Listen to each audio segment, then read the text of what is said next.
मंत्री। आतिशी जी को रुला दिया आप लोगों ने, सारी दिल्ली बर्बाद हो गई। दिल्ली की गली गली में शराब के ठेके खुले, तब तो वो हंसती रही। अभी इनके पास में कॉलेज के प्रोफेसर को देने के पैसे नहीं है, डीटीसी के पेंशन कर्मियों को देने के पैसे नहीं है। तो जब उनको देने के पैसे नहीं है तो ये जो नई नई योजनाएं को अनाउंस कर रहे हैं तो ये कहाँ से लेके आएंगे ये पैसा? कि ये 10 साल एमपी रहे हैं प्रवेश जी, अगर इन्होंने बहन बेटियों के लिए मंदिरों के सामने, स्कूलों के सामने शराब के ठेके खोले हो तो इनको वोट दे दो, मैंने खोले हो तो मुझे दे दो। तो इससे बड़ी शर्म की बात क्या हो सकती है कि एक मुख्यमंत्री जब उसकी जनता मर रही है और वो अपना महल बना रहा है। आप तो दूसरे देशवासियों को कहते हैं कि जब वो दिल्ली में इलाज कराने के लिए आते हैं कि पता नहीं कौन कौन आ जाता है। वो चुनाव से पहले की, अभी चुनाव में आप ऐसी बातें मत करो, इसको एडिट कर देना।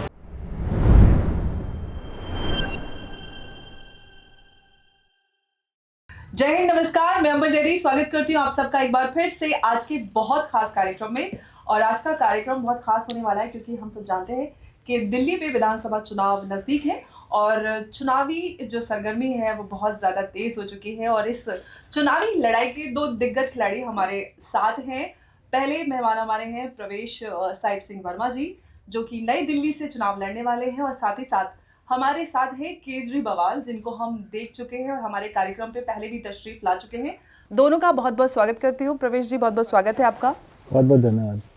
तो सबसे पहले मैं प्रवेश जी से ही सवाल करना चाहूँगी। सर ये बताइए कि केजरी बवाल जी के जलवे तो हमने देखे हैं, आपका क्या एजेंडा है दिल्ली को लेकर? क्या कुछ दिल्ली को नया मिलने वाला है?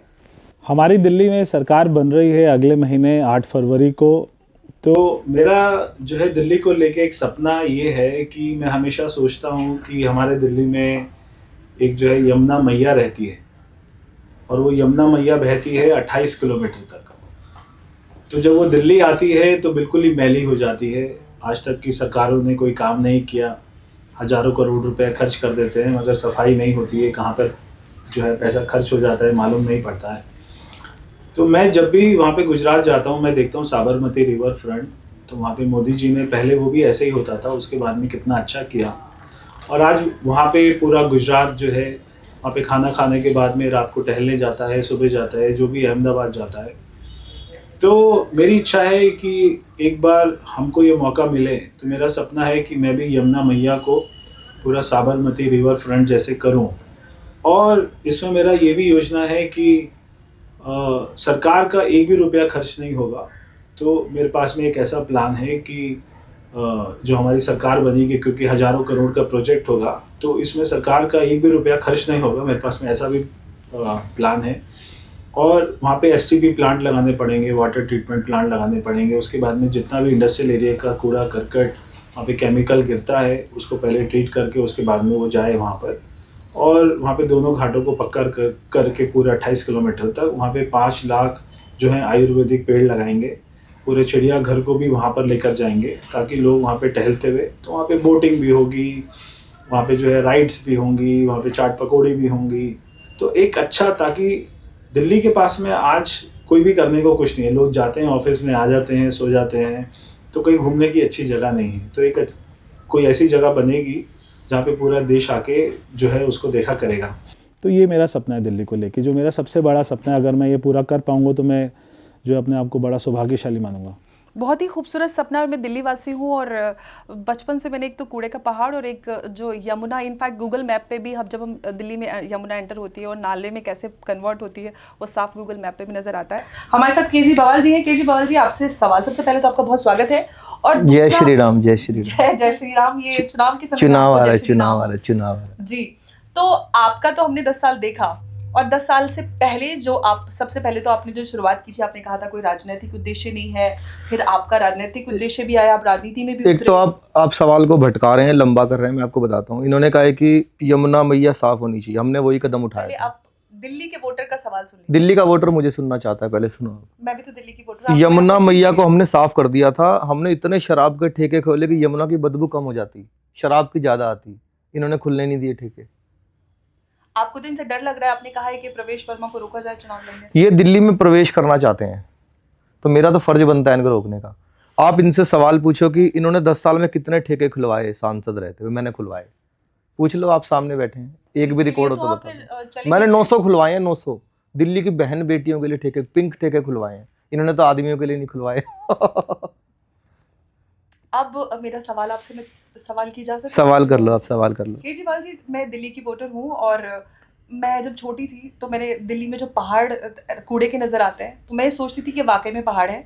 और फिर आपने कहा कि पहाड़ कूड़े के ख़त्म होंगे, यमुना साफ़ होगी, राजनीतिक उद्देश्य नहीं है, आपको सरकारी बंगला नहीं चाहिए, गाड़ी सिक्योरिटी कुछ नहीं चाहिए। हर वादे को आपने तोड़ा और पिछले 10 साल में जो आपने नहीं कर पाए, अब लास्ट मोमेंट पे आप जनता को बहुत सारे दावे और वादे कर रहे हैं। 2100 रुपये महिलाओं के लिए और ग्रंथी और पुजारियों को आप पैसे देने की बात कर रहे हैं। आप लास्ट मोमेंट पे जो चीज़ें कर रहे हैं, इसका मतलब ये है कि आप ये समझा जाए कि आप कॉन्फिडेंट नहीं है। ये अंबर जी, आने वाले मुझे चुनाव आप से मुझे आपको डर बदनाम लग रहा है? आप मुझे बदनाम करने के लिए कह रहे हो कि कूड़े का पहाड़ है। अरे मनाली जाते हैं लोग, पहाड़ होता है, हिल स्टेशन होता है। ये कहाँ लिखा है कि पत्थर का पहाड़ अच्छा होगा, बर्फ का अच्छा होगा, कूड़े का अच्छा नहीं होगा? हमने कूड़े के बनाए हैं, तो हिल आप उसको स्टेशन बन गई डिक्लेयर है कर दिल्ली। दीजिए फिर कि वो दिल्ली हिल पहाड़ है। स्टेशन बन चुकी है, एंट्री पॉइंट पे हिल स्टेशन है, पहाड़ी पहाड़ मिलेंगे आपको, खूबसूरत पहाड़ मिलेंगे। और पैसों की अंबर जी कोई प्रॉब्लम नहीं, हम जितना मर्जी चाहे बांट सकते, बहुत कमा रखा है हमने शराब नीति में। कोई प्रॉब्लम, आतिशी जितने चाहे पैसे बांट सकती हैं, वो दांतों से गिन के बांट सकती है, इतना पैसा उन लोगों ने कमाया हुआ है। हमने क्या किया है 10 सालों में आपको बताता हूँ। मनीष 6 बजे उठ जाता था, 7 बजे ये लोग सीबीआई भेज देते थे। आज मैं प्रवेश जी के सामने कह रहा हूँ, सारी दिल्ली के सामने कह रहा हूँ, लेफ्ट साइड में दिल पे हाथ रख के कह रहा हूँ, अगर मैंने घोटाला किया है, अगर मैंने करप्शन करा है, सरेआम फांसी दे दो मनीष को। आप भी तो तिहाड़ मैं तो गए थे। दिल्ली का बेटा हूँ। और मनीष जी, अगर दिल्ली वालों के लिए शराब के ठेके खोलने के लिए 100 बार और भी जेल जाना पड़ेगा तो मैं जाऊंगा, मुझे कोई प्रॉब्लम नहीं है मर्जी। तो फिर आप दिल्ली वो तिहाड़ से वापस आने के लिए आप कितना मचल क्यों रहता? इन लोगों ने तो तिहाड़ के बाहर पोस्टर लगवा दिए, केजरीवाल आएंगे। आप तो सुप्रीम कोर्ट के नोटिस पे भी नहीं गए थे, आपको कितने बुलावे हैं उसके बाद तो आप कोर्ट पहुंचे, फिर डर। अंबर जी, मैं आपको कह चुका हूँ, कितनी भी शराब की दुकानें खोलनी पड़े, आपका भाई खोलेगा, मैं बैठा हूँ। आप मेरे भाई ये रोक नहीं पाएंगे, उसको रोक नहीं पाएंगे ये लोग, मैं खोल के दिखाऊंगा। मेरा भाई ऐसा नहीं हो सकता बिल्कुल। मैं दिल्ली का बेटा हूँ, मैं भाई हूँ आप हरियाणा के हैं, दिल्ली के हैं? मैं पूरे देश का बेटा हूँ। आप तो दूसरे देशवासियों को कहते हैं कि जब वो दिल्ली में इलाज कराने के लिए आते हैं कि पता नहीं कौन कौन आ जाते हैं। वो चुनाव से पहले की, अभी चुनाव में आप ऐसी बातें मत करो, इसको एडिट कर देना। क्रांतिकारी, बहुत क्रांतिकारी चैनल है इनका, बहुत क्रांतिकारी। हम तो क्रांतिकारी काम करते हैं। आज मैं आपको, आप भटका रहे हो, दिल्ली का इलेक्शन शराब पे हो रहा है, इनसे शराब की बात करो। इन्होंने अच्छा, कितना ठेके एक खुलवाए बात उसकी बात बताइए, करो। जो मैं आपसे जानना चाहती हूँ, 10 साल का समय आपको मिला, 3 बार दिल्ली की जनता ने आपको चुना, अब ऐसा क्या है जो आप नहीं कर पाए? आपको डर किस बात का है? आप लास्ट मोमेंट पे आप इतनी रेवड़ियां बांटने पे लगे हुए हैं, आपको डर किस बात का है? अगर आपने काम किया, आप तो कह रहे हैं कि हमने काम किया है, एजुकेशन में रेवोल्यूशन लेके आए हैं, आपने महिलाओं के लिए काम किया है, आपने मोहल्ला क्लिनिक से लेके क्या कुछ आपने नहीं किया आपके दावे के अनुसार, तो फिर डर, आप इतना क्यों डरे हुए हैं? हम नहीं डरे हुए अंबर जी, हम बिल्कुल भी नहीं डरे हुए, हम बिल्कुल भी नहीं डरे हुए। हमने दिल्ली की जनता से हमने क्यों दिल्ली के लिए बात कर रहे हैं? शराब के ठेके खोले हैं, दिल्ली में हमने जो जो काम करना था किया है, हमारे मंत्रियों ने पैसा कमाया है। जिसके पास इतना पैसा आ जाता है वो डर सकता है क्या, आप बताओ? इतने हजारों करोड़ रुपए हमने कमा रखे, हमें इनसे डर नहीं लगता, महंगे महंगे वकील कर लेंगे, हमें काहे का डर है?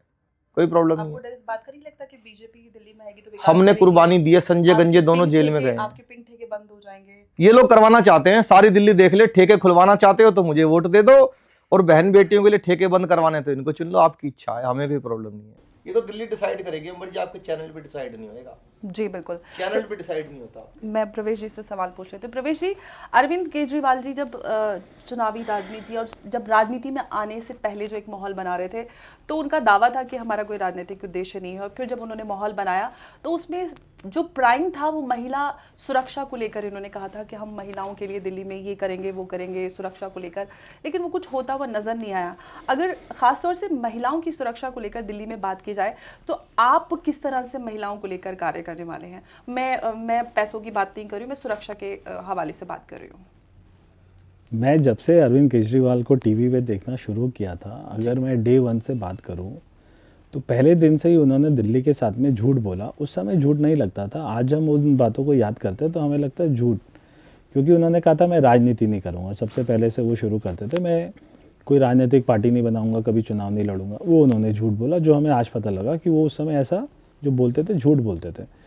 फिर जो उन्होंने सबसे पहला जो है सरकार को शपथ पत्र दिया, जब 2013 में वो चुनाव लड़े तो उन्होंने जो अपना शपथ पत्र जो हम जो है अपना दाखिल करते हैं नॉमिनेशन में, उन्होंने दाखिल किया, उसमें उन्होंने कहा कि ना मैं गाड़ी लूँगा ना मैं बंगला लूँगा, और मैं एक जो है 2 फ्लैट के 2 कमरों में ही कोई जो है मुख्यमंत्री का वो बनाऊँगा और मैं उसी में रहूँगा। तो वो जो आदमी शपथ पत्र में भी झूठ बोलता है, जो अन्ना हजारे जी को धोखा देता है, अपने पुराने साथियों को सबको लात मार के बाहर निकाल देता है, उसके बाद में वो सारी सुविधाएं लेता है जिनको फोटो पर देखकर लगता है कि दुबई के किसी शेख का महल है, वो नहीं लगता कि कोई एक जो है मुख्यमंत्री का महल है। तो बार बार झूठ बोलना, कोई भी विकास नहीं करना, 4 आदमियों को खड़े करके दिखा देना कि इनके घर में बिजली का बिल नहीं आ रहा। पूरे दिल्ली में बिजली के बिल आते हैं और हज़ारों में आते हैं, लाखों में आते हैं, और बिजली के दाम भी बढ़ते जा रहे हैं। अगर आपको घर में जो है पानी का कनेक्शन नया लगवाना है तो 5 लाख, 10 लाख, 15 लाख, 20 लाख रुपए की गवर्नमेंट की फ़ीस हो गई है। उसके बाद में कनेक्शन लगता है, उसके बाद में भी साफ़ पानी नहीं आता है। जो महिलाओं की बस की ये बात करते हैं, तो जो आपने महिला की अपना सुरक्षा की बात करी, उसमें ये बहुत ही अहम मुद्दा ये है कि आज जो पब्लिक ट्रांसपोर्ट सिस्टम है आज बिल्कुल हमारा बुरी तरीके से ठप हो गया है। उसका कारण ये है कि दिल्ली की जनसंख्या को देखते हुए आज हमको 15,000 बसों की ज़रूरत है, जो कि शीला दीक्षित जी के समय में 8,000 होती थी 11 साल पहले। आज वो 15,000 होनी चाहिए, जबकि वो घटकर रह गई है 2,500। तो अगर महिलाओं को बस नहीं मिलती है, फिर वो ऑटो करती हैं, फिर वो पैदल जाती हैं, फिर वो जो है ना गाड़ियों में लिफ्ट लेकर जाती हैं, तो वहाँ पे क्राइम बढ़ता है। अगर अच्छा पब्लिक ट्रांसपोर्ट मिल जाएगा, महिलाओं को सुरक्षा मिल जाएगी। पहले उन्होंने कहा कि बस मार्शल को रखेंगे, Absolutely. फिर वो सारे बस मार्शल्स को निकाल दिया, फिर उन्होंने कहा सिविल डिफेंस वालों को रखेंगे, फिर सारे सिविल को निकाल दिया। अब वो सारे सिविल डिफेंस वाले, सारे बस मार्शल अभी भी मेरे घर के बाहर खड़े हैं कि भाई हमें बता दीजिए क्या करना है, हम इसके खिलाफ में जो है ना प्रोटेस्ट करना चाहते हैं। अब मैं उनको समझाता हूँ, अभी वो बैठे हुए मुकेश जी अंदर आके बैठे हुए हैं, तो मैं उनसे मिला, तो मैंने उनसे बात करी, वो इतना गुस्से में है। और उनके साथ में 15,000 युवा जो पिछले 1 साल 1.5 साल इनके साथ में काम किया, उनको सैलरी भी नहीं मिली। ऐसे 15,000 युवा हैं जो दिल्ली में बेरोजगार कर दिया केजरीवाल ने, ये वाला सपना दिखा के कि मैं तुमको नौकरी दूंगा, ना उनको सैलरी दी ना। तो हमको सबसे पहले तो पब्लिक ट्रांसपोर्ट सिस्टम को ठीक करना पड़ेगा, ताकि हर महिला को 24 घंटे उसको बस की सुविधा मिले। उसमें एक जो है अपना पुलिस वाला हो या अपना बस मार्शल हो, जो उसकी सुरक्षा की गारंटी करके दिखाए, वहाँ पे कैमरे लगे हों। तो ये ऐसी कोई भी व्यवस्था नहीं होने से ही ऐसी घटनाओं को बल मिलता है। जी बिल्कुल, आपने सही कहा। केजरी बवाल जी से सवाल है। केजरी बवाल जी, आपने कहा था कि आप एक सरकारी क्वार्टर में रहेंगे, 2 कमरे वाले में, पुरानी वैगनार में ही चलेंगे, और आज आपने एक शीश महल बना डाला और बीजेपी ये चाहती है कि उस शीश महल को टूरिस्ट प्लेस डिक्लेयर कर दिया जाए। तो क्या मौका मिलेगा दिल्ली वासियों को, हम लोगों को शीश महल अंदर देखने का? हम भी देखना चाहते हैं कि महंगे पर्दे कैसे होते हैं, जो महंगी टॉयलेट सीट आपने लगाई है। वो तो ले गया मैं, वो मैं ले गया उखाड़ के, वो उखाड़ के ले गया मैं, घर ले गया मैं अपने। वो किस काम की टॉयलेट सीट थी दिल्ली वालों के लिए? किसी काम की नहीं थी। जो आपने मल्टीनेशनल कंपनीज देखी होंगी अंबर जी, उसमें हाथ का स्कैनर होता है, ऐसे वो होता है, आंखों का स्कैन हो जाता है।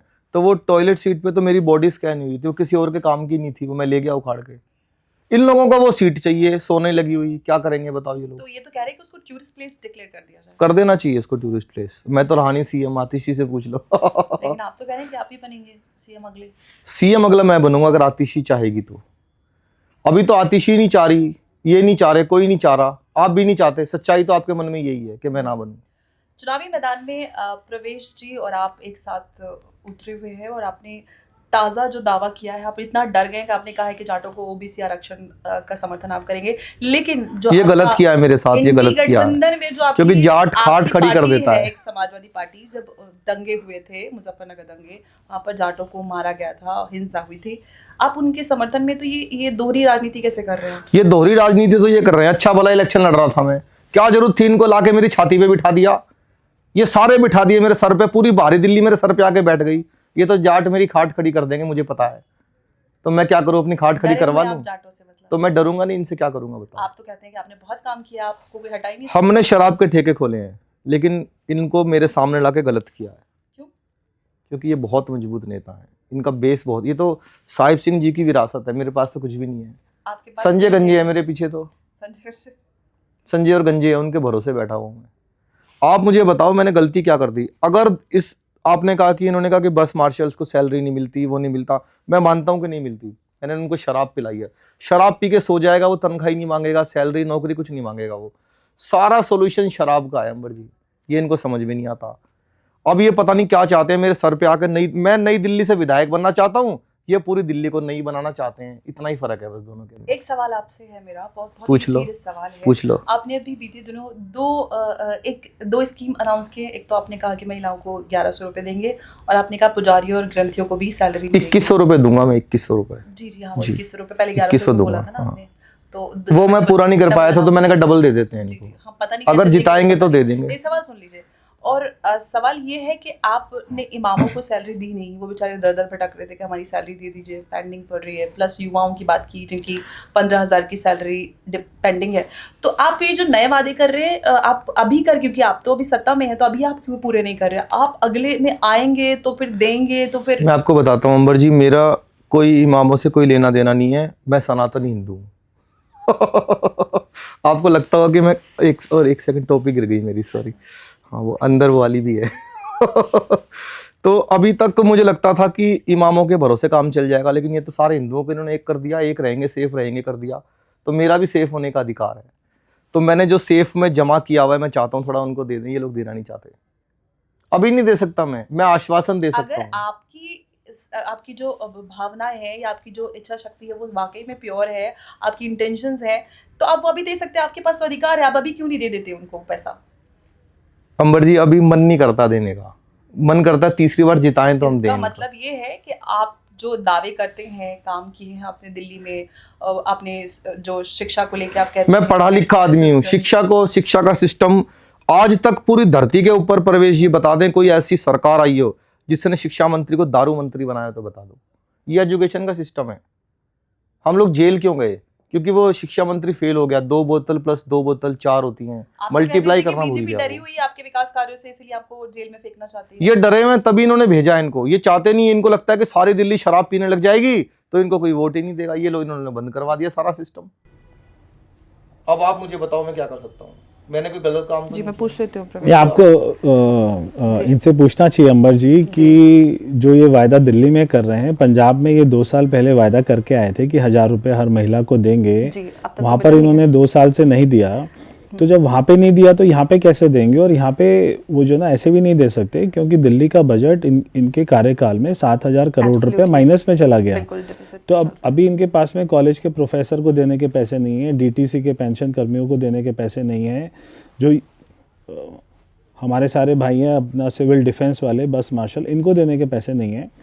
तो जब उनको देने के पैसे नहीं हैं, तो ये जो नई नई योजनाएं को अनाउंस कर रहे हैं, तो ये कहाँ से लेके आएंगे ये पैसा? अब यही मैं तब से उनसे पूछ रही हूँ कि आप एक के बाद एक स्कीम मैं अनाउंस करें। पंजाब 1100, की महिलाओं को 2100, देना चाहता हूँ। ग्रंथी, पुजारी, सबको आप गोलियां दे रहे हैं, अंबर जी, मतलब मैं रेवड़ियां। पंजाब की महिलाओं को देना चाहता हूँ, लेकिन बहुत दूर पड़ जाता है। यहाँ से जाते हैं पेट्रोल की कॉस्ट लग जाती है, वहाँ दे के आएंगे फिर वो वापस वहाँ आएंगे, पे फिर है तो ना खर्च हो जाएगा पैसा। मान साहब हैं, वो बांट देंगे पैसा, आप वो उनको भिजवा मान नहीं दीजिए। रहे ना मेरी बात। प्रवेश जी, दिल्ली को लेकर क्या ऐसा एक उद्देश्य आप बताएंगे, एक बड़ा कार्य क्या आप करना चाहते हैं? क्योंकि केजरीवाल जी का जलवा तो हमने देखा है, उस जलवे में कुछ नहीं निकला, सिर्फ बलवा निकला है। आपका क्या उद्देश्य है एक बड़ा जो करना चाहते हैं आप? नहीं, मैं इनसे वो जो ना एक सवाल और पूछना चाहता हूँ। देखिए, मैं ये नहीं समझ पाता हूँ आज तक कि एक व्यक्ति को ऐसे अर्श से उठाकर, फर्श से उठाकर अर्श तक हमारी दिल्ली की जनता ले गई, 3 बार उनको जिताया। कम से कम दिल्ली में जब सारे लोग जो है कोविड से मर रहे थे, हज़ारों की संख्या में दिल्ली में कोविड से मौत हुई, और सारे लोग ये कह रहे थे कि हमको दवाई दे दीजिए केजरीवाल जी, ऑक्सीजन दे दीजिए।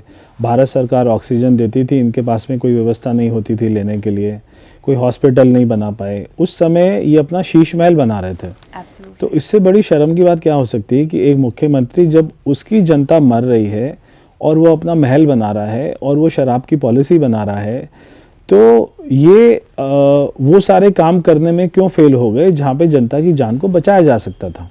बिल्कुल, ये बहुत ही जायज़ सवाल है, और मैं भी ये जानना चाहूँगी केजरीवाल जी, आप हमेशा से कहते हैं कि आप दिल्ली के बेटे हैं, दिल्ली के भाई हैं। आप जब वो 2100 बांट रहे हैं तो आप कह रहे हैं केजरीवाल जैसा भाई एंड ऑल। तो ये जो आप बड़ी बड़ी बातें करते हैं, जो प्रवेश जी का सवाल है, आप उस पर क्या कहना चाहते हैं? क्या जवाब है आपका? देखिए, शीश महल तो बन चुका, कोविड भी चला गया, अब इन बातों में क्या रखा है? जिसने मरना था मर गया, शीश महल बनना था बन गया। अब ये लोग उसको रोते रहते हैं, शीश महल बना लिया, लोग मर गए, मैं क्या कर सकता हूँ बताओ? यही बात एक बार राघव चड्ढा जी ने भी बोली थी, जब वो मेरे साथ में शो में थे डिबेट में, तब उन्होंने कहा था जिसको मरना है मर गया, और हम तो पॉलिसी लेके आए क्योंकि हमारा पॉलिसी लाने का समय हो गया था, इसलिए हम लेके आए। तो उन्होंने ये कहा था लाइव डिबेट पे कि जिसको मरना था वो मर गया, हम क्या करें। इतनी इंसेंसिटिविटी आप और आपके नेता दिखाते हैं दिल्ली की जनता के लिए, वही दिल्ली की जनता जिसने आपको 3 बार मौका दिया, और सवाल ये है कि वो आपने वो पॉलिसी इंप्लीमेंट कर डाली और वही महिलाओं ने आपको दिल्ली से उखाड़ के फेंकने की तैयारी भी कर डाली है, और महिलाएं आपसे बहुत गुस्सा हैं। आप एक तरफ कहते हैं कि आपका केजरीवाल जैसा भाई, आपको लगता है कि दिल्ली की महिलाओं को आप 2100 रुपये में खरीद सकते हैं? 2100 भी नहीं, बल्कि मैं तो ये कहूँगी कि आपने इंडी गठबंधन में जाके आपने खटाखट योजना कॉपी पेस्ट आप दिल्ली की महिलाओं पे कर रहे हैं। आपको लग रहा है कि आप झूठा वादा करके आप दिल्ली की महिलाओं को बेवकूफ़ बना पाएंगे? दिल्ली के महिलाओं को बेवकूफ़ बनाने की बात नहीं है अंबर जी, सारी दिल्ली को बेवकूफ़ बनाने की बात है। ये हमारा काम है। आपको लगता होगा कि मैं ऐसे कर रहा हूँ, ये हमारा काम है, और मैं अपना काम बड़ी मेहनत से कर रहा हूँ। सारी दिल्ली की बहन बेटियां देख रही हैं। 2100 रुपये की बात है, एक बार जितवा दो मुझे, इसके बाद दूंगा। अभी नहीं दे सकता, मेरी मौका मिल चुका है आपको। अभी नहीं दे सकता, चौथी बार होता है, 3 बार में हैट्रिक हो जाती है, चौथी बार दो, फिर जिता देंगे। अगर मैं इनके चैनल, अगर मैं दूंगा, अगर मैं ना दे पाऊँ तो मुझे बताना, चौथी बार जिता दो मुझे। अभी नहीं दे सकता, पहले नहीं दे सकता, टेक्निकल प्रॉब्लम। आप सत्ता में, आपके पास अधिकार है, अगर आपको देना है तो आप कभी भी दे सकते हैं। यही अधिकार है, यही तो बात है, और यही सवाल है कि अगर आपको देना है, आप सत्ता में है तो अभी क्यों नहीं दे रहे? क्योंकि आपके पास पैसा नहीं है। आपने पंजाब की जनता को बेवकूफ़ बनाया, 3 बार आप दिल्ली की जनता आपको मौका दे चुकी है। अब अगर आपने 3 बार चुने जाने के बाद अगर आपने काम किया होता तो आप ये रेवड़ियां नहीं बांट रहे होते। सवाल ये है। रेवड़ियां नहीं बांट रहा अंबर जी, मैं आपको फिर कह रहा हूँ, पंजाब का जिक्र बार बार मत करो। वहाँ 5 नदियां बहती हैं, दिल्ली में 1 बहती है। आपसे यहाँ 4 नदियां और ले आओ, फिर हम बराबर मानेंगे उन दोनों को। अभी हमारे यहाँ 1 नदी है, वहाँ 5 नदियां हैं पंजाब, यानी कि 4 नदियां कम है। इनको बोलो पहले 4 नदियां और बनाए, उसके बाद हम फिर कंपैरिजन करेंगे। आपको लगता होगा कैसी कैसी बातें कर रहा है। यही लॉजिक है, यही दिल्ली की जनता समझती है। दिल्ली की जनता बिल्कुल नहीं, ये ऐसी समझती है। दिल्ली की जनता आपको समझ, आप दिल्ली की जनता को, आपको मैं आज आपको एक बात बताता हूँ। ये लोग तो चाहते हैं कि हमारे एक नेता ने गुलेल बांध दी ऊपर, बांधी कि नहीं बांधी, इन्होंने इतना पेट्रोल महंगा कर दिया, वो बोतल में डाल डाल के पेट्रोल उसने फ्री में बांटा है पूरे जमुना पार में। बांटा है कि नहीं बांटा? दिल्ली दंगे को दिल्ली की जनता भूली नहीं है अंबर जी।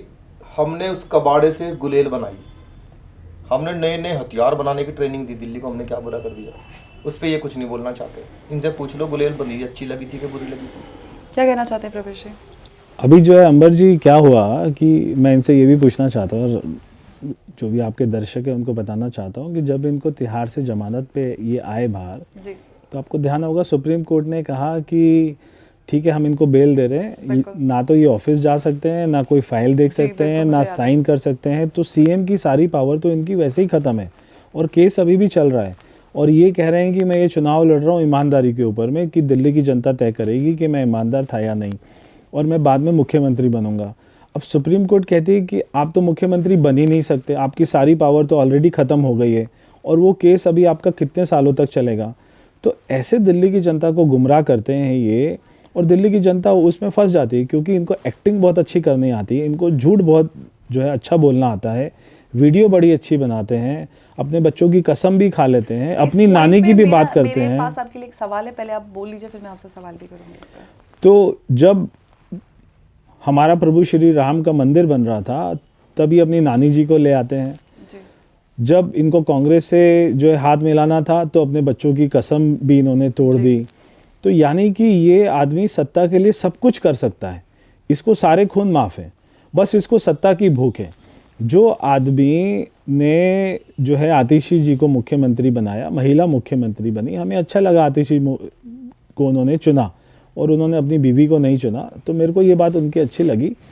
मगर जब आतिशी बनी तो उन्होंने मुख्यमंत्री की कुर्सी की बेइज्जती कर दी, उन्होंने उस कुर्सी को खाली रखा और वो साथ वाली कुर्सी पे बैठ गई। वो बहुत ही हास्यास्पद दृश्य था। और तो अब वो कह रही हैं कि मुझे मुख्यमंत्री का घर नहीं दिया, जो हम जिसको शीश महल कहते हैं, दिल्ली की जनता जिसको शीश महल कहती है। तो जो व्यक्ति जो है अरविंद केजरीवाल, जब एक मुख्यमंत्री को अपनी कुर्सी पे नहीं बैठने दे सकता, तो वो अपने घर पे कैसे घुसने देगा? अब वो फटी हुई चप्पल पहन के आ जाते हैं मार्केट में, और अपने घर में उन्होंने सिल्क का कारपेट लगाया हुआ है, अपने घर में इन्होंने 60 एसी लगाए हुए हैं, अपने घर में जो है 80-80 इंच के 100-100 इंच के 20 वहां पे टेलीविजन लगाए हुए हैं, जिसका केवल टीवी का बिल ही 1.5 करोड़ रुपया है। पर्दे ही है लाखों वाले। नहीं, लाखों में नहीं, करोड़ों में है। और इन भाई साहब को, एक पर्दा मतलब लाखों इन भाई साहब को देश में सारी दुनिया तो आती है, देश में जो है ना मकराना जाती है मार्बल खरीदने के लिए। इन भाई साहब को देश में मार्बल ही नहीं मिला, सारा मार्बल भी वियतनाम से मंगवाया। तो ऐसा कौन सा शीश महल ये बना रहे थे जब दिल्ली की जनता मर रही थी? तो इनको किसी बात की शर्म नहीं है। सारे झुग्गी वाले कहते थे हमें मकान दे दीजिए, दिल्ली के झुग्गी वालों को एक भी मकान नहीं दिया। अभी तो प्रधानमंत्री मोदी जी ने 1645 मकान दिए अशोक विहार में, उनको मकान नहीं दे रहे, अपना शीश महल बना रहे। वो कह रहे हैं दवाई दे दो तो तुम जो है दारू पी लो, एक बोतल के बदले में एक बोतल ले लो। तो क्या ये मुख्यमंत्री दिल्ली को एक जो है ना श्राप है ये आदमी। जी। तो जब तक इससे मुक्ति नहीं मिलेगी दिल्ली में विकास संभव नहीं है। अभी ये जो है कहते हैं कि मेरे को एलजी काम नहीं करने देता, मेरे को पीएम नहीं काम करने देते। तो भाई पीएम तो वही है अगले 4-5 साल, जी। यही एलजी साहब रहेंगे। बिल्कुल। तो तुम फिर से ये कहोगे कि हमें ये लोग काम नहीं करने दे रहे। तो अभी इतनी बड़ी बड़ी घोषणाएं कर रहे हैं और बाद में कहेंगे मुझे काम नहीं करने दे रहा। तो ये दिल्ली की जनता को समझना चाहिए। इनसे मैं सवाल बाद में लूंगी, पहले मैं आपसे प्रवेश जी ये जानना चाहूंगी कि जो बातें आप ही ने पॉइंट उठाई और ये सवाल सबके मन में होता है, क्योंकि अगर केंद्र सरकार की बात करें, केंद्र सरकार ने काफ़ी विकास कार्य किया है और आपने भी बहुत सारी बातें गिनाई। सवाल ये है कि ये जिस तरह से एक नैरेटिव बिल्डिंग करते हैं कि जी मैंने तो पुजारी और ग्रंथियों के लिए मैंने योजना का पूरा घोषणा कर दी, बीजेपी से हाथ जोड़ के कहते हैं संघ से कि जी आप इसको रोकना मत, नहीं तो आपको पाप लगेगा। वो अपने टिपिकल अंदाज में हर चीज़ को जो रेवड़ियाँ ये बांटते हैं जनता के सामने बड़े अच्छे से प्रेजेंट कर पाते हैं, चाहे स्कूलों को लेके, अस्पतालों को लेके, बस फ्री यात्रा को लेके, महिलाओं की हर चीज़ को लेके ये बड़े अच्छे से एक नैरेटिव बिल्डिंग कर पाते हैं। मुझे ऐसा लगता है कि बीजेपी कहीं ना कहीं वो काउंटर नैरेटिव में पीछे रह जा रही है जो विकास कार्यों को लेकर। आप इस पे क्या कहेंगे? शायद आप ठीक कह रहे हैं, शायद जो है हमारी भी गलती है, मगर जब ये झूठ बोलते हैं तो आप कहाँ पे रहते हैं दिल्ली में? मैं दिल्ली में रहती हूँ, मेरी आती है साउथ ईस्ट। ठीक है, साउथ ईस्ट में रहते हैं। तो साउथ ईस्ट वाले सोचते हैं कि हमारा बिजली का बिल आ रहा होगा तो हो सकता है नॉर्थ ईस्ट वालों को फ्री मिल रहा होगा। नॉर्थ ईस्ट वाले सोचते हैं मेरा तो बिल आ रहा है, हो सकता है साउथ दिल्ली वालों को फ्री मिल रहा होगा। तो किसी के घर में बिजली का बिल फ्री नहीं है। मगर जब वो आदमी इतना प्यार से झूठ बोलता है, अच्छे वीडियो बनाता है और एक बात को 1000 बात बोलता है, तो आदमी सोचता है हो सकता है मैंने गीज़र चला लिया होगा, हीटर चला लिया होगा, एसी चला लिया होगा तो बिल आ गया, बाकी तो सभी का बिल नहीं आ रहा होगा। तो यही गलतफहमी सबके दिमाग में है। किसी के घर में, और मैं तो इनको बोलता हूँ भाई साहब को कि जिनके घर में बिजली का बिल नहीं आता वो सारे इनको वोट दे दें, जिनके घर में बिजली का बिल आता है हमें वोट दे दें, जिनके घर में साफ पानी आता है वो इनको वोट दे दें, जिनके घर में नहीं आता हमें वोट दे दें।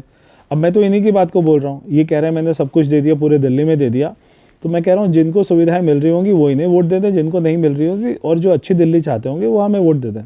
क्योंकि ये तो जो नैरेटिव बिल्डिंग है वो इस तरह से करते हैं, जब इनकी बारी आती है जहाँ पे लगता है कन्वीनियंटली वो पासा फेंक देते हैं केंद्र सरकार पे कि जी हमारे हाथ में कुछ नहीं है। तिहाड़ की बात करें कोई भी, तो वो जो है ना जो आम जनता को नहीं समझ में आता, इनफैक्ट जो लोग पढ़े लिखे हैं उनको भी बहुत बारीकियां नहीं समझ में आती, वहाँ पे ये बहुत अच्छे से खेल जाते हैं। देखिए ये जो है एक ही व्यक्ति की पार्टी है जी। ये रात को कोई सपना देखते हैं, क्या खा के सोते हैं मालूम नहीं, ये रात को कोई सपना देखते हैं और सुबह उसको जो है ना बोल देते हैं। आज जैसे ये बोले कि यहाँ पे सेंटर की लिस्ट में जाटों को आरक्षण मिलना चाहिए, मगर 10 साल इन्होंने जितने भी विधानसभा सत्र बुलाए, एक भी विधानसभा सत्र में जाटों के आरक्षण को रिकमेंड नहीं किया सेंटर के पास। हमेशा इनको ये समय मिल जाता था कि प्रधानमंत्री को गालियाँ देनी है, दिल्ली के एलजी को गाली देनी है, मगर 10 साल में आप छोड़िए जाटों को, किसी भी जाति को सेंटर लिस्ट में उनको आरक्षण देने के लिए इन्होंने रिकमेंड नहीं किया। आज क्योंकि चुनाव में 20 दिन बचे हैं, अभी ये कुछ भी बोल देंगे, अभी बोलेंगे महिलाओं को जो है ना हवाई जहाज की भी यात्रा करा दूंगा और मैं स्पेस की भी यात्रा करा दूंगा, सब कुछ, ये कुछ भी बोल सकते हैं क्योंकि एक आदमी की पार्टी है, यही वो है पार्टी, और बाकी तो सारे जो है वो तो कोई उनका से नहीं है। बाकी पार्टियों में ऐसा नहीं होता। हमको कोई भी फैसला लेने से पहले, कोई भी बात बोलने से पहले अपनी पार्टी में हमको बात को रखना पड़ता है, वहाँ पे बात को डिस्कशन होती है, उसके बाद में तय होता है कि हमारी लाइन क्या है, मगर इनकी पार्टी में ऐसा कुछ नहीं होता है। हाँ वो तो बताते हैं केजरीवाल एंड कंपनी। केजरीवाल जी सवाल आपसे, I am sorry Kejriwal ji सवाल ये है, जी ने बहुत सारे सवाल आपको लेकर उठाए और जो आपका उद्देश्य है दिल्ली को लेकर उस पे भी सवाल आए। जो इतने सारे आप पे इल्ज़ाम अभी खड़े किए उस पे क्या कहेंगे आप? सवाल तो खड़े के लेकिन लॉजिक नहीं बताते। अब ये कहते हैं 60 एसी लगा रखे थे घर के अंदर, 60 एसी। वो मैंने अपने लिए तो नहीं लगाए थे, किसके लिए? वो नोट गिनने की मशीनें गर्म हो जाती हैं इसलिए लगवा रखे थे। मशीनें खराब हो जाने दूं, नोट फूक जाए उसके अंदर, देश का पैसा जल जाए, वो ठीक है। देश का पैसा देश के काम कहाँ हम है? देश में नहीं है क्या? वो हमारा जो पैसा हम देश का ही अकेले पैसा देश है में वो। हम देश में नहीं है। अब ये कहता है जी पर्दे लगवा रखे हैं। अब अगर इतने सारे नोट होंगे, पैसे गिनने पड़ेंगे, अंबर जी पर्दे तो मोटे चाहिए। टेक्नोलॉजी आ गई है, आर पार देख ले, रडार लगा देंगे लोग, कुछ भी कर सकते हैं। अब एक और बात है, मैंने आपको बताया था कि 500 नए स्कूल बना दिए हमने, ये उनको दिखाई नहीं देते। मैं बताता हूँ, कहाँ पे बनाया? मैं बताता हूँ एक स्कूल में मैं जानती हूँ बताता जो हूँ। आपने वो मॉडल स्कूल बनाया हुआ है, उसी को आप सबको वो जो एक मॉडल स्कूल बना हुआ है ना, नेहरू उसमें प्लेस के पास बना उसमें हुआ सुबह लड़कियां उसी में आती हैं, सबको आप शाम को दिखाते लड़के आते हैं। दो तो ये हो गए, दो हो गए परवेज जी। आप किसी भी क्लासरूम में जाना, कोई बच्चा ये नहीं कह के आता कि मैं क्लास में जा रहा हूँ, क्या बोल के आता है? स्कूल। यानी एक कमरे में 30 स्कूल बैठे हुए हैं। अच्छा, ऐसे ऐसे 50 कमरे होंगे तो गिन लो कितने स्कूल हो गए। हो गए ना? फिर तो 500 से ज्यादा हो गए। भगवंत मान ने बताया कि एक अच्छा पैग लगा लो तो एक स्कूल के 2 दिखाई देते हैं। ऐसे ऐसे 1000 बना रखे हैं, देख लो, सारी दिल्ली को दिखाई दे रहे हैं। आपको नहीं दिखते होंगे, हमें तो नजर नहीं आया। आपको नजर नहीं आएंगे। मोहल्ला क्लिनिक को लेके आपने बड़ा प्रचार हुआ, मतलब ऐसा लगा कि आपने सारी दिल्ली को इलाज मिल रहा है। आप किसी क्लिनिक में चले जाएं, किसी अस्पताल में जाएं, एक आम आदमी को, मैं सारी चीज़ें टेस्ट कर चुकी हूँ, पर्सनल एक्सपीरियंस के साथ आपको बता रही हूँ, दवाई लेने में अस्पतालों की लाइन में उनको दवाइयाँ अवेलेबल नहीं होती, उनको वो कई कई दिन लाइन में लगे रहते, नंबर नहीं आता। और आप कह रहे हैं कि world class health care system infrastructure बना दिया है आपने, क्या कुछ कर दिया है। हमने मोहल्ला क्लिनिक पे ईवीएम मशीनों की जांच कराई है। अच्छा, वो हाँ, कैसे? वहाँ ईवीएम मशीनों की जांच होती है। उसमें जांच में क्या है? जांच में मोहल्ला क्लिनिक पे पता चलता है ईवीएम मशीनें खराब है। अच्छा, इसीलिए आप ईवीएम पे सवाल उठाते हैं। ईवीएम पे मोहल्ला क्लिनिक के अंदर हमने बहुत सारी फाइलें बनाई हैं। हमने वो कश्मीरी फाइल्स वाला वीडियो उसी में बैठ के बनाया, जिसमें हमने कश्मीरी पंडितों का मजाक अच्छा, उड़ाया। एक बात आपने, मैं सवाल आपसे पूछ रहा, आपने खुद ही उठा लिया। कश्मीरी पंडितों के नरसंहार पे बनी जो कश्मीर फाइल्स थी उसको आपने गलत बताया था, ठीक है? आपने कहा था कि ये एक हिंदुत्व का एजेंडा नैरेटिव कर रही है, गलत है, ये है, वो है। आज आप जैसे दिल्ली में क्या लेना देना अंबर जी? कश्मीर में इलेक्शन लड़ता मैं तो फिर मैं उनका पक्ष लेता। जब मुझे कश्मीर में इलेक्शन लड़ना ही चुनाव नहीं, लड़ने के लिए तो लड़वाया कहाँ? उन लोगों ने हरवा दिया लड़ने से पहले ही। अभी दिल्ली में भी ये हाल होने वाला है आपका। हो जाए, कोई फर्क नहीं, बहुत पैसा कमा लिया है, कोई फर्क नहीं पड़ता अब। लेकिन एक बात जो मैं आपसे सवाल पूछना चाह रही थी, और प्रवेश जी ने भी वो सवाल उठाया था, आपको सुप्रीम कोर्ट ने तो के हिसाब से आप चुनाव नहीं लड़ सकते, लेकिन आप खुले तौर पे कह रहे हैं कि मैं ही चुनाव लड़ूंगा और मुख्यमंत्री बनूंगा। वो कैसे होगा? अभी आतिशी जी बैठी हुई हैं, आप कैसे मुख्यमंत्री? आतिशी जी को रुला दिया आप लोगों ने, वो रो पड़ी हैं, आपने देखा होगा। सारी दिल्ली बर्बाद हो गई। दिल्ली की गली गली में शराब के ठेके खुले, तब तो वो हंसती रही। संजय गंजे, मैं, हम तीनों जेल में चले गए, तब भी आतिशी हंसती रही, स्माइलिंग रहती है, आपने उनका फेस देखा होगा। गली गली में ठेके खुल गए, तब भी हंसती रही वो। जरा सा कुछ बोल दिया तो रोने लग गई, वही तो कोई अच्छी बात स्वाति नहीं। मालीवाल आपके आवास पर गई, उनके साथ अभद्र व्यवहार हुआ, मारपीट हुई उनके वो साथ। अंदर वाले कमरे में जाना चाहते थे जहाँ पे हमने महंगे वाले पर्दे लगा रखे हैं, तो हम शीश महल दिखाते नहीं है सबको, इसलिए पिटाई हुई उनकी। उनको बाहर से मिलके चले जाना था, रोज जाती थी, कोई प्रॉब्लम नहीं है। उनको अंदर जाना था। हमारे पर्दों का रिमोट है, रिमोट का भी एक रिमोट है, पहले रिमोट दबता है, फिर वो वाला रिमोट चालू होता है, फिर उस रिमोट से पर्दे चलते हैं, वो सिस्टम देखना था उनको, इसलिए पिटाई हो गई। कोई फर्क नहीं पड़ता, एक ही महिला थोड़ी है दिल्ली के अंदर। ये बात तो है, बहुत सारी महिलाएं हैं और शीश महल जाने का अधिकार सिर्फ आप ही को है। लेकिन केजरीवाल जी, एक बात बताइए, प्रवेश जी ने सवाल एक और उठाया था कि आप स्कीम्स का आप अनाउंसमेंट घोषणा कर देते हैं, फिर पैसा, फिर पंजाब में भी आपने भी किया, पहले तो आपने रेवड़िया का अनाउंसमेंट कर दिया, फिर आपने केंद्र सरकार से पैसा मांगा, और दिल्ली का बजट पहले ही डिफिसिट में चल रहा है। तो जब केंद्र सरकार से ही लेना है आपको और वही आपको ड्रामा करना है कि भाई एलजी ने ये कर दिया, केंद्र सरकार ये नहीं दे रही है, पुलिस केंद्र सरकार के पास है, तो क्यों ना दिल्ली बीजेपी के ही चुने, ताकि विकास कार्य में कोई सबसे पहले तो एलजी को बदल के सैमसंग लेके आओ दिल्ली के अंदर। तब जाके बदलाव आएगा। एलजी बदलना पड़ेगा, ये दिल्ली की जनता से आपको नहीं समझ में आएगा, वो समझ रहे हैं। एलजी हटा के सैमसंग लेके आओ, और देना जरूरी नहीं होता, अनाउंसमेंट करना जरूरी होता है। अनाउंसमेंट जरूरी होती है अमर जी, दिया तो आज तक कुछ नहीं। वो तो दे रहे हैं, आपने तो 2100 की बात की है, प्रवेश जी ने तो दिया। तभी तो मैंने कहा है कि इनको मेरी छाती पे लाके बिठा दिया है, क्योंकि अभी तक तो कहने से काम चल रहा था, ये तो देने लग गए, ये तो बिगाड़ देंगे जनता को, सारे वोट ले जाएंगे ये तो। इसीलिए मैं आप पागल हूँ, डरे 10 साल से यहाँ बैठा आश्वासन दे रहा हूँ। इसीलिए आप कह रहे हैं कि प्रवेश वर्मा को रोका जाए चुनाव लड़ने से। इनको रोका जाना चाहिए, इनको वापस वहीं ले जाना चाहिए, इनको मेरे से दूर कर देना चाहिए। इनका मेरे नज़दीक बैठना नई दिल्ली को, ये समझ लो कि मेरी छाती पे इन्होंने पैर रख दिया है। कहना नहीं चाह रहा था पर मैं सच बोल देता हूँ। प्रवेश जी, जो केजरीवाल जी ने कहा है कि आप दोनों क्योंकि चुनावी मैदान में आमने सामने हैं और ये बड़ी ज़ोरदार टक्कर है, जो माहौल है आपकी विधानसभा में किस तरह से है जनता का, क्योंकि त्रस्त है ऑफ कोर्स, 10 साल से ये लोग बैठे हुए हैं और जनता के लिए कार्य नहीं किया है, बहुत सारे दावे वादे करते हैं, लेकिन ग्राउंड पे हकीकत कुछ और है जो हम देख पा रहे हैं। आप उस पर क्या कहेंगे, किस तरह से देख पा रहे हैं, किस तरह से उन लोगों की जो एक्सपीरियंस है उसको किस तरह से आप चेंज कर पाएंगे? देखिए, मैंने जो है मुख्यमंत्री के रूप में मेरे पिताजी को बहुत ही जो है करीब से देखा और वो कैसे काम करते थे, और उन्होंने 2.5 साल में कितने बड़े बड़े काम किए, हज़ारों काम किए। लोग जो आज भी उनको बहुत ही इज्जत से याद करते हैं। बिल्कुल। तो मैं सोचता था कि इन्होंने जो है 11 साल में कुछ तो काम ज़रूर किए होंगे, मगर जब मैं आया तो मैं हैरान हुआ कि एक भी काम इन्होंने ऐसा नहीं है। और मैं यहाँ की जनता से पूछ रहा हूँ कि 11 साल में 11 काम तो बताइए, 11 छोड़िए, कोई एक काम भी नहीं बता पा रहा कि जो इन्होंने किया हो। तो इसलिए यहाँ की जनता मेरे को कह रही है कि प्रवेश भैया, ये चुनाव तो हम आपके साथ लड़ेंगे, और हमने जिस व्यक्ति को सीधा मुख्यमंत्री बना दिया 11 साल, वो हमसे मिला भी नहीं। एक भी व्यक्ति दिल्ली में ऐसा नहीं है और नई दिल्ली विधानसभा में जो ये कहता है कि हमको कभी केजरीवाल ने अपने घर बुलाया, कभी हमारी समस्या सुनी, एक भी व्यक्ति से नहीं सुनी। और आपके चैनल के माध्यम से मैं सभी को कहता हूँ कि अगर आप अरविंद के केजरीवाल के कभी घर गए हैं क्या, कोई नहीं बोलेगा हम कभी उनके घर गए।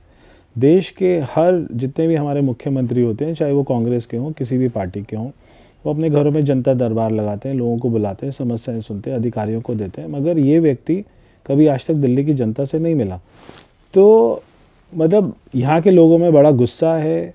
और मैं अगर ये सीट छोड़कर नहीं गए, अगर ये 2 सीटों पे नहीं लड़े या सीट छोड़ के नहीं गए, और मैं चाहता हूँ कि ये जो है कहीं नहीं जाए, क्योंकि इनको जनता को जवाब देना ज़रूरी है।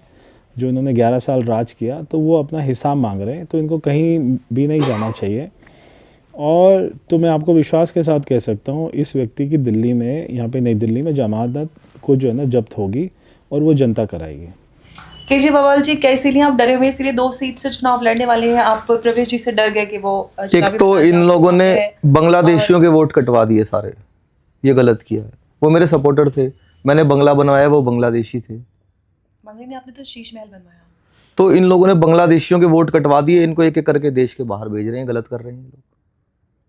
ये क्यों भेज रहे हैं? वो मेरे वोटर थे ना अंबर जी, बहुत मेहनत करके उनका नाम जुड़वाया जाता है, पार्टी लगाई जाती है, कार्यकर्ता लगते हैं, तब जाके उनका नाम जुड़वाया जाता है। इन लोगों ने कटवा दिया। दिल्ली का इलेक्शन है, इसमें राष्ट्रीय सुरक्षा नहीं आनी चाहिए। दिल्ली राष्ट्र में नहीं है। दिल्ली राष्ट्र में, मैं दिल्ली का मालिक हूँ अंबर जी। देश का बाद में सोचेंगे, दिल्ली का इलेक्शन, देश में तो चुन लिया ना मोदी जी को लोगों ने, अब दिल्ली के अंदर क्यों बांग्लादेशियों को भगा रहे हो? बांग्लादेशी मेरा वोटर है, मेरा सपोर्टर है, ये लोग उसको भगाना चाहते हैं। पहले ही लगभग 150 करोड़ हम हैं, हमारे पास संसाधनों की कमी है, जो केंद्र सरकार की योजनाएं हैं उनका फायदा आपको नहीं लगता कि देशवासियों को मिलना चाहिए? ना मिलना चाहिए। जो घुसपैठी है उनको। आप घुसपैठी करें, मेरा सपोर्टर है, वो आराम से बोलो, सुन लेंगे, वो नाराज हो जाएंगे, थोड़ा आराम से बोलो। आप इतना डर गए कि आपने मोहन भागवत जी को चिट्ठी लिख डाली कि आपके लोग पैसा बांट रहे हैं, अब ये सब कर रहे हैं। इस चुनाव को जीतने के लिए जहां जहां चिट्ठी लिखनी पड़ेगी मैं लिखूंगा अंबर जी। इलेक्शन है ये तो मुझे मेरी जमानत जब्त करवा रहे हैं लोग, तो मैं चिट्ठी भी ना लिखूं। इन्होंने बांग्लादेशियों के वोट कटवा दिए, सारे शराब के ठेके बंद करवा दिए, सारा कुछ गड़बड़ कर दिया। आतंकवादियों को ये भगा रहे हैं, 370 ये हटा रहे हैं, कश्मीर फाइल्स ये लेके आ रहे हैं, सेना से एयर स्ट्राइक ये करवा रहे हैं। सारे काम कर दो मेरी छाती पे बैठ के, यहाँ पे ढंग का काम नहीं करा जाता इनसे एक भी। पाकिस्तान के टुकड़े करवा दो, कश्मीर का मसला निपटवा दो, राम मंदिर बनवा दो, बस यही रह गया इनको। तो आप हैं तो ड्रामा करने के लिए? हम ड्रामा नहीं करते, हम असल हरकत करते हैं, जो मेरे वोटर चाहते हैं, मेरे सपोर्टर चाहते हैं, वो मैं करता हूँ। आपको नहीं लगता कि आपने दिल्ली की जनता को बहुत ज्यादा बेवकूफ बना दिया? नहीं। आज जिस दौर में हम हैं, क्योंकि सोशल मीडिया का दौर है, डिजिटाइज वर्ल्ड में हमें एक्सेस टू इन्फॉर्मेशन बहुत ज़्यादा है, लोग आपके इन झूठे वादों से कहीं ना कहीं तंग आ गए और इस बार आपको पक्का आपकी छुट्टी होने वाली अंबर जी, मुझे घुमा फिरा के कहना नहीं आता, मैं दोबारा से कह रहा हूँ, मैंने शुरुआत में भी कहा था कि ये 10 साल एमपी रहे हैं प्रवेश जी। अगर इन्होंने बहन बेटियों के लिए मंदिरों के सामने, स्कूलों के सामने शराब के ठेके खोले हो तो इनको वोट दे दो, मैंने खोले हो तो मुझे दे दो। मंदिर और मस्जिद, गुरुद्वारे और स्कूल्स के पास आपने जगह जगह आपने बनाए शराब के ठेके, इसी वजह से तो दिल्ली की महिलाएं आपसे नाराज है। आपको लगता होगा नाराज है, मैं तो अब भी कह रहा हूँ मैंने खोले हैं ठेके। एक कार्य बता दीजिए या एक रीजन बता दीजिए कि दिल्ली की जनता आपको चौथी बार क्यों चुने। दिल्ली की जनता इसलिए चुने क्योंकि मैंने बहुत सारे वायदे किए हैं, अगर वो पूरे करवाने हैं तो मुझे चुन लो। आपके पास तो मौका है, आप करके शराब के ठेके जो इन लोगों ने बंद करवाए हैं दोबारा खुलवा दूंगा। क्यों चुना जाए, क्यों ये ना जो इन्होंने शराब के ठेके काम बंद किया जाए? करवाए हैं, ये जो मंदिरों के सामने बंद करवाए हैं, दोबारा खुलवाएगा आपका भाई, इसलिए मुझे चुने, इसलिए चुने मुझे, और क्या है। प्रवेश जी, आपसे सवाल, आपको क्यों चुना जाए। देखिए, अभी दिल्ली के लिए बहुत सारे काम हैं जो हमको करने हैं। अगर मैं आपको बड़े बड़े काम बताऊं तो जो यहाँ की पॉल्यूशन की समस्या है, ये तो क्या करते हैं, एक गांव में जाते हैं, वहाँ पे 20,000 रुपये का कोई जो है केमिकल ख़रीदते हैं और उसके विज्ञापन में 20 करोड़ रुपए खर्च कर देते हैं और वो बोलते हैं कि हमने पराली का सॉल्यूशन हम जो है लेकर आ गए। मगर पराली का सॉल्यूशन ऐसे नहीं निकलेगा, आपको उसके लिए काम करना पड़ेगा। आपको सारे किसानों को, यहाँ के दिल्ली के किसानों को, हरियाणा के किसानों को, पंजाब के किसानों को, सबको समझाना पड़ेगा। और आपने जो वहाँ से, पंजाब में तो आपकी सरकार है, वहाँ पे आपने क्या क्या कदम उठाए ये आपको बताना पड़ेगा। दूसरा, यमुना को हमने साफ़ करना है। यमुना को जैसे मैंने बताया कि साबरमती रिवर फ्रंट के तर्ज पे हमको उसकी सफाई करनी है। दिल्ली में सारे जो हैं इन भाई साहब ने हज़ारों नौकरियाँ अभी तक हमारे युवा भाइयों की अभी तक जो है थी, अपना दबा के रखी हुई थी, तो उन सबको हमने निकालना है। ऐसे 14,000 से ज़्यादा नौकरियाँ हैं, सरकारी नौकरियाँ दिल्ली सरकार की, जिसको हम जो है अपना निकालेंगे, दिल्ली के युवाओं को देंगे। दिल्ली में अच्छे कॉलेजेस बनाएंगे, क्योंकि यहाँ पे दिल्ली में 20 साल से कोई भी नया कॉलेज और कोई भी नई यूनिवर्सिटी नहीं बनी, तो दिल्ली की पॉपुलेशन बढ़ती जा रही है। अभी बच्चों का एडमिशन नहीं मिलता, उनको बाहर कोई जो है वहाँ जा रहा है, बेंगलोर जा रहा है, कोई जो है रायपुर जा रहा है, तो बार जाके राजस्थान में दूर दराज उनको अपने परिवार से दूर जाकर वहाँ पे पढ़ाई करनी पड़ती है। तो दिल्ली में ये सब काम करना है।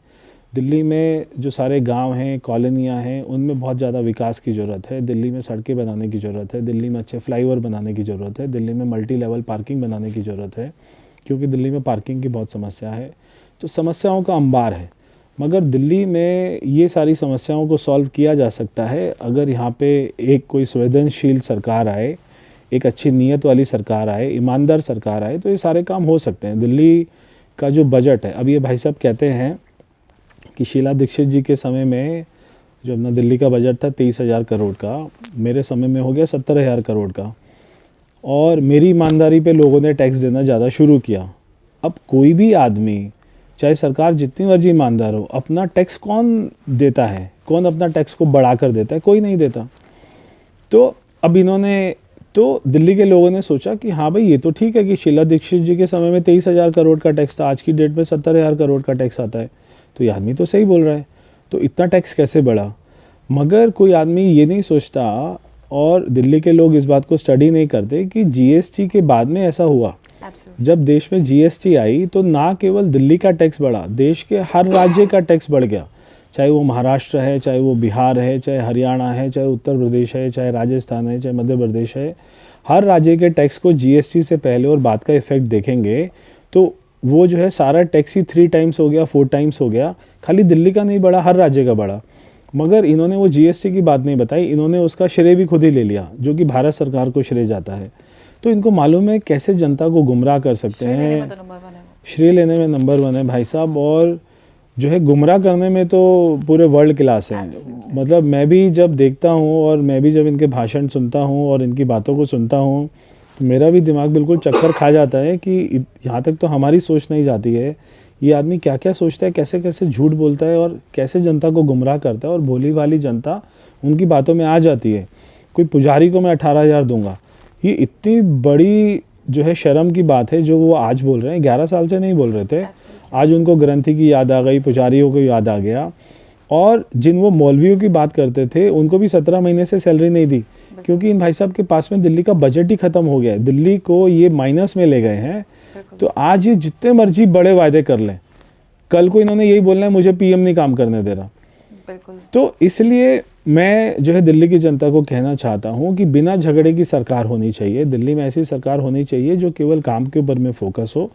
मोदी जी की पार्टी की सरकार होगी, पहली बात तो ये जो है इस बात की गारंटी है कि भ्रष्टाचार नहीं होगा, इस बात की गारंटी है कि झुग्गी वालों को सबको मकान की चाबी मिलेगी, इस बात की गारंटी है कि सारे युवाओं को रोजगार मिलेगा, सरकारी नौकरियां मिलेगी, इस बात की गारंटी है कि हमारी पूरी यमुना माँ एकदम से साफ हो जाएगी, पूरी पवित्र हो जाएगी, इस बात की गारंटी है कि गरीबों को साफ पानी मिलेगा, फ्री में मिलेगा, इस बात की गारंटी है कि सारे लोगों को बिजली फ्री मिलेगी और वो 24 घंटा मिलेगी, 12 महीने मिलेगी। ऐसा नहीं होगा कि 8 महीना बिजली का बिल नहीं आ रहा और वो 4 महीने बिल आ रहा है और वो इतना बिल आता है कि पूरे साल का कसर को पूरी कर देता है। तो क्योंकि हमारे नेता हैं, जो पूरे दुनिया के विश्व के सबसे पॉपुलर हमारे लीडर हैं मोदी जी, जितनी भी भाजपा की सरकार चल रही है उनमें इतना विकास हो रहा है और केवल विकास हो रहा है। तो दिल्ली भी अगर उसी विकास के साथ में जुड़ जाएगी, डबल इंजन के साथ में जुड़ जाएगी, तो दिल्ली में जो 20 साल में नहीं हुआ, दिल्ली की जनता देखेगी कि वाकई में उन्होंने अच्छी सरकार को चुन लिया है। बिल्कुल। केजरीवाल जी, मैं दिल्ली के बजट और फंडिंग को लेकर सवाल मेरा आपके पास है। दिल्ली का बजट डिफिसिट चल रहा है और अपने वादे दावे बड़े बड़े करते हैं, लेकिन जो आप जो कुछ करते हैं उसका प्रचार इतने बड़े स्तर पर, उसका बजट इतना ज़्यादा होता है, कई सारी ऐसी रिपोर्ट्स हैं कि आपके पास विदेशी फंडिंग भी आती है, उन पे आप क्या कहेंगे? देखो, अनाउंसमेंट करने में तो कोई बजट नहीं लगता अंबर जी। अनाउंसमेंट करने में बजट नहीं लगता, लेकिन उसका जो प्रचार करते हैं, प्रसार करते हैं, इतने बड़े स्तर पे होता है, करोड़ों का, लाखों करोड़ का बजट होता है। तो ये तो मेरा टैलेंट है ना। नहीं, वो फंडिंग का जो सवाल पूछा आप डॉज कर गए, उस पे जवाब दीजिए। फंडिंग कहाँ से आती है? कहाँ से आती है? फंडिंग आती है ऐसी रिपोर्ट। खालिस्तानी फंडिंग आती है? नहीं, ऐसा तो कुछ नहीं आया।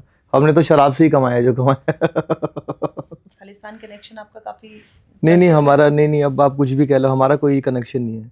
शराब में हमने खाया कमाया वो सब ठीक है, देश जानता है, दिल्ली जानती है। खालिस्तानी कनेक्शन नहीं, तो इस समय कोई लेना देना नहीं है अंबर जी। चुनाव के बीच में आते आते आपके सुर एकदम बदल गए। बदलने पड़ते हैं, तो बदलने ही पड़ते हैं, टैलेंट होता है ये तो अंबर जी टैलेंट है। मैं तो कल दिल्ली, क्योंकि नई दिल्ली से लड़ रहे हैं अभी, मैं नई दिल्ली के चौराहे पे ली मेरिडियन के सामने खड़ा हुआ था, नीली वैगनार से जा रहा था। नीली वैगनर है अभी है, वही चुनाव में निकाल लेता हूँ। तो मैंने ट्रैफिक वाले से पूछा ये सीधी सड़क कहाँ जाती है, तो ट्रैफिक वाला भी कहता है कि जी कहीं भी जाती हो आप तो यू टर्न नहीं लोगे। ये सब मजाक चल रहे हैं, तो लाइटली लेना चाहिए अंबर जी। तो मतलब दिल्ली की जनता आपको समझ गई है, ट्रैफिक पुलिस भी समझती है जनता। मैं भी दिल्ली की जनता को समझ गया हूँ। मैं बस इतना कहना चाहता हूँ कि इनको यहाँ लाने की जरूरत नहीं थी। मेरी हालत वैसी टाइट चल रही थी, इनको और ला के बिठा दिया हमारी छाती के ऊपर। ये डबल वार हो गया कि मैं नई दिल्ली से निकलूँ कि दिल्ली में जाऊँ, कहाँ जाऊँ। लेकिन आज मैं आपके चैनल पे बता रहा हूँ कि आतिशी सीएम नहीं बनेगी। ये बात तो हमें पता है, कन्फर्म नहीं बनेगी। बस सीएम कौन बनने वाला है ये भी हमको पता है। दिल्ली की जनता, वो तो दिल्ली की जनता देखेगी। दिल्ली की जनता को शराब चाहिए कि विकास चाहिए, क्या चाहिए, वो खुद देख लेगी। बिल्कुल, दिल्ली की जनता बिल्कुल समझ पा रही है। और आई थिंक आज की जो कॉन्वर्सेशन है उसको देख के आप लोग बिल्कुल समझ गए होंगे कि आपको किसको चुनना है। और आपने जो पिछला कार्यकाल केजरीवाल जी का भी देखा है और उसके अनुसार आप खुद समझदार हैं किसको वोट करना है, विकास के लिए या फिर शराब के लिए। जी बिल्कुल, तो आप खुद चुन सकते हैं, समझदार हैं कहाँ पे वोट डालना है। और चुनाव बहुत दूर नहीं है, आप सब समझदार हैं और समझकर आप, क्योंकि एक एक वोट बहुत इंपॉर्टेंट होता है। और इस बार मैं खुद दिल्ली वासी हूँ और बहुत सारी जो समस्याएं हैं उनसे हम हर दिन जूझते हैं। इस तरह के झूठे वादों से भी हम लोग त्रस्त हैं। तो आप सब विकास के लिए वोट कीजिए। और मैं इतना ही कहना चाहूँगी। बहुत बहुत धन्यवाद प्रवेश जी, बहुत बहुत धन्यवाद आपका आज के समय के लिए। केजरीवाल जी का भी बहुत धन्यवाद। जय हिंद, नमस्कार।